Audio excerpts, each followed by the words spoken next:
Happy Halloween, everyone.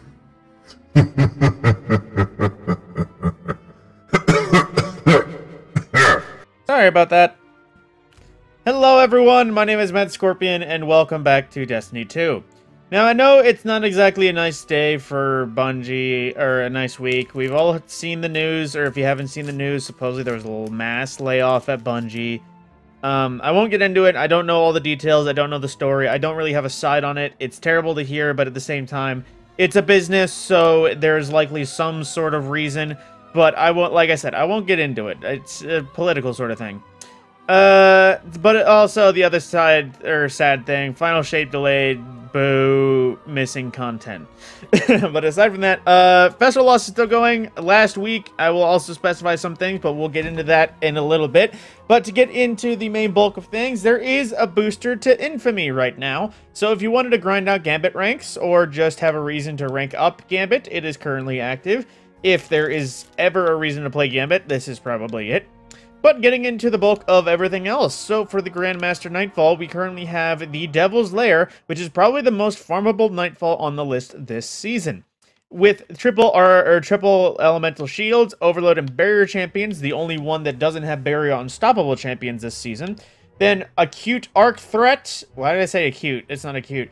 Arc threat for incoming arc damage to bring 1 or 2 arc resistances. Then the usual Grandmaster modifiers: Extinguish, Limited Revives, Arach no, so Fallen Vandal spawn web mines, Chaff for no radar, and then our usual seasonal Overcharge, as well as Strand and Solar Surge, and Overcharge Linear Fusion Rifle. So bring either your Cataclysmics or your Sleeper Simulants if you want to.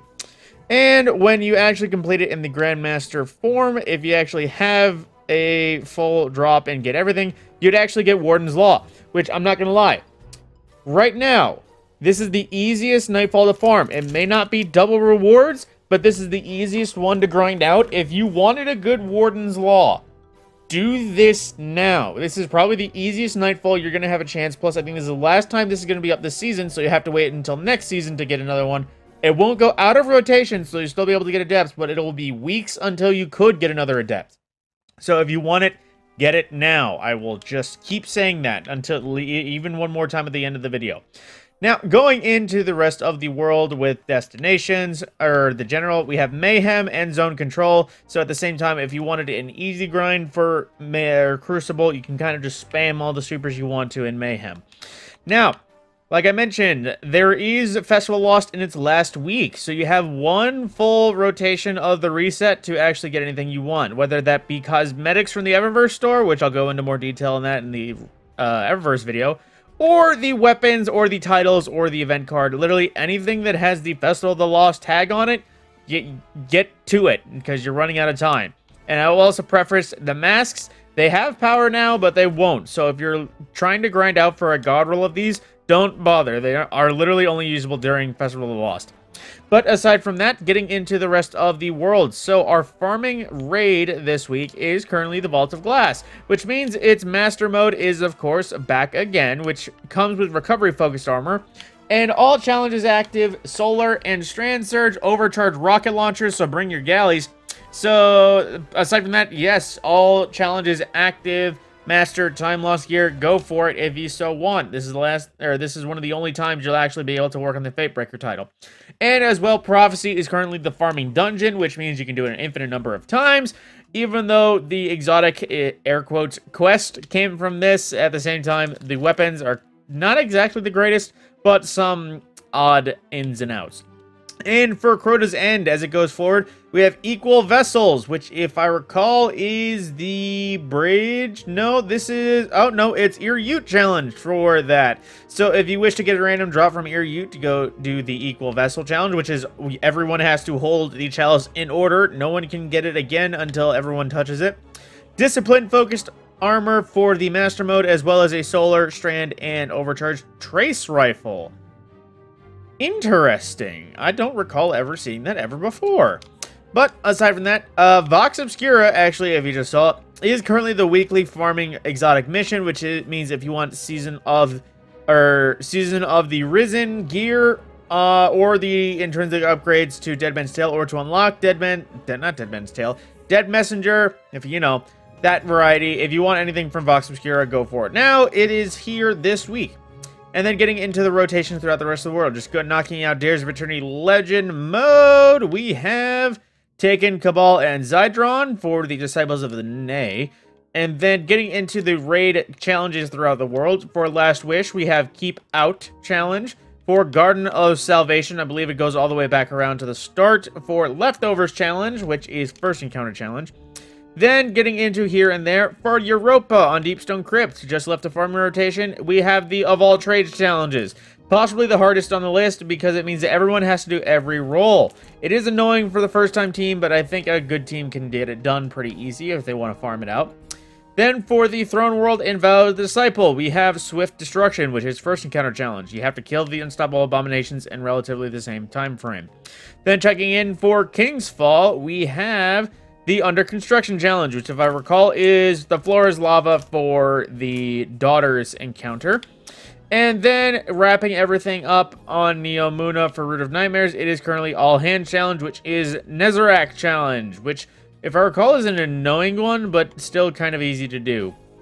But on that same note, while we're on Neomuna, the weekly campaign mission is First Contact, which is a pretty easy one to farm. It is relatively short and ends pretty much as soon as you get to the drop pod. You don't have to do the second half of the mission like you saw during the weekly farming.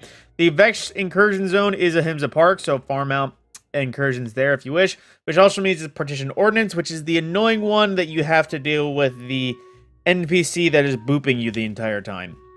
Then, in terms of seasonal content, just going into the Helm, like I said, Savathun Spire is pretty much just Legend with its variety of multipliers, but I doubt there is anything unique about it other than it just being harder.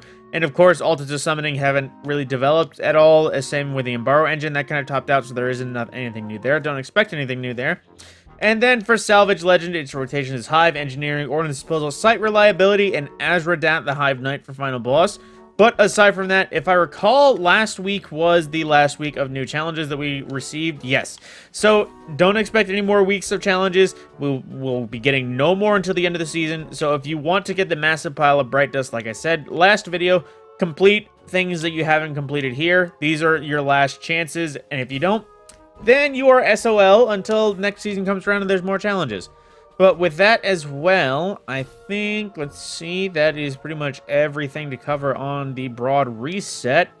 And then there is one or two last things to check with Banshee and Ada.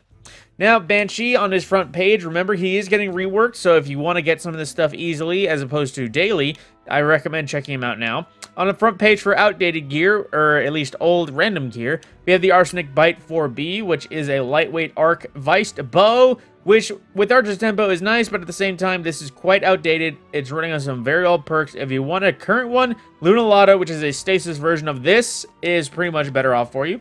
And we also have Retrofit Escapade. While the role itself is pretty garbage, this is a very solid machine gun. I'm sure people saw the 4th times the charm target lock meta, as well as the volatile round meta. This is what made that nifty, and it is a pretty good machine gun even without all of the broken meta stuff. And we also have Staccato 46, Solar, Pulse Rifle. Well, this one is set for sustained damage. Things like Incandescent and Outlaw, as well as a variety of other perks, make it a pretty solid option. Although being Suros, it is still always more focused towards Crucible with the Suros origin trait. Then we also have Funnel Web, which, while this roll is something dang nifty, it actually, I think this is pretty much a god roll, just because Big Mag, some machine gun, barrel, and then Subsistence and Frenzy, and the Vice Stinger always gives you a chance to automatically reload, but at the same time, pea shooter. So if you like it, you like it. And then we also have Shepherd's Watch, which is from Season 15, Season of the Lost, which is one of the old things that was brought back. It is still, at this point, very outdated, no origin trait again, but at the same time, it is just kind of existing as an adaptive kinetic sniper rifle with some random perks. And then on the main front page, we have Ragnhild D, good aggressive frame shotgun, kinetic, also craftable. Would definitely recommend something like Subsistence or 1-2 Punch, as well as Demolitionist. I forgot what it was. And then Lodbrok C, which is a Hake auto rifle.